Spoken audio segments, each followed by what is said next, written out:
ಅಲ್ಲ ರೀ, ಈ ಉಪೇಂದ್ರ ಸರ್ ₹1 ಖರ್ಚು ಮಾಡಲ್ಲಂತೆ, ಪ್ರಚಾರ ಮಾಡಲ್ಲಂತೆ, ಓಟ್ ಕೇಳಕ್ ಬರಲ್ಲಂತೆ, ಪೋಸ್ಟರ್ ಅಂಟಿಸಲ್ಲಂತೆ, ಜನರನ್ನ ಸೇರ್ಸಲ್ಲಂತೆ.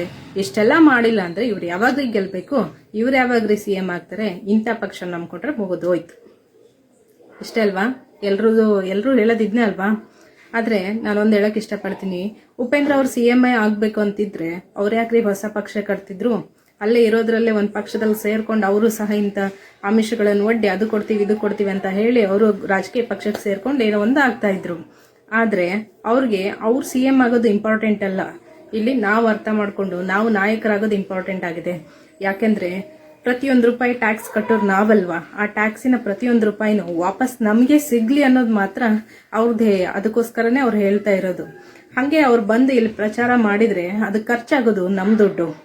ಹಾಗೆ ನಾವ್ ಹೇಳ್ತೀವಲ್ಲ, ಪೋಸ್ಟರ್ ಅಂಟಿಸೋದು ಒಂದ್ ಕಡೆ ಅಂಟಿಸೋದಲ್ಲ, ಪ್ರತಿಯೊಂದು ಹಳ್ಳಿಗೂ ಅಂಟಿಸಿದ್ರೆ ಅದ್ರ ಖರ್ಚು ಯಾರು ಕೊಡ್ತಾರೆ? ಅದು ನಮ್ ದುಡ್ಡೇ ತಾನೆ.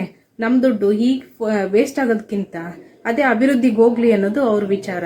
ಇದನ್ನ ನಾವೇ ಯಾವಾಗ ಅರ್ಥ ಮಾಡ್ಕೋತೀವೋ ಆವಾಗ ನಾವು ಗೆಲ್ಲೋದ್ರ ಬಗ್ಗೆ ಯೋಚನೆ ಮಾಡ್ತೀವಿ ಹೊರತು ನಮ್ ನಾಯಕ, ನಮ್ ಜಾತಿ, ನಮ್ ಧರ್ಮದವರು ಇವ್ರು ಗೆಲ್ಲಿ ಅಂತ ಅನ್ನೋದನ್ನ ಬಿಡ್ತೀವಿ. ಇಲ್ಲಿ ನಾವು ಯೋಚನೆ ಮಾಡ್ಬೇಕಾಗಿರೋದು, ಇವ್ರು ನಮ್ ಜಾತಿಯವರು, ಇವ್ರು ನಮ್ ಧರ್ಮದವರು, ಇವ್ರು ನಮ್ಮ ನಾಯಕ, ಇವ್ರು ಗೆಲ್ಲಿ, ಇವ್ರಾಗ್ಲಿ, ಇವ್ರು ಬಿಡ್ಲಿ ಅಂತ ಅಲ್ಲ. ಅದ್ರ ಬದಲಾಗಿ ನಾವು ಹೋಗ್ತಾ ಇರುವಂತ ಸ್ಕೂಲ್ಗೆ ಇವ್ರ ಮಕ್ಳು ಬರ್ತಾ ಇದಾರ ಅಥವಾ ಇವ್ರು ಬರ್ತಾ ಇದಾರ, ನಾವು ಅನುಭವಿಸ್ತಾ ಇರುವಂತ ಸ್ಕ್ಯಾಮ್ನ ಇವ್ರ ಮಕ್ಳು ಅನುಭವಿಸ್ತಾ ಇದಾರ, ನಾವು ಹೋಗ್ತಾ ಇರೋಂತ ಹಾಸ್ಪಿಟಲ್ಗೆ ಇವ್ರು ಬರ್ತಾ ಇದಾರ, ಅಲ್ಲೇ ಇವರು ಟ್ರೀಟ್ಮೆಂಟ್ ತಗೊಂತಾ ಇದಾರ, ನಾವು ಹೋಗ್ತಾ ಇರೋಂತ ರಸ್ತೆಯಲ್ಲೇ ಇವರು ಅಡ್ಡಾಡ್ತಾ ಇದಾರ, ತಗ್ಗು ದಿನ್ನೆಗಳನ್ನ ಇವರು ನೋಡ್ತಾ ಇದಾರ.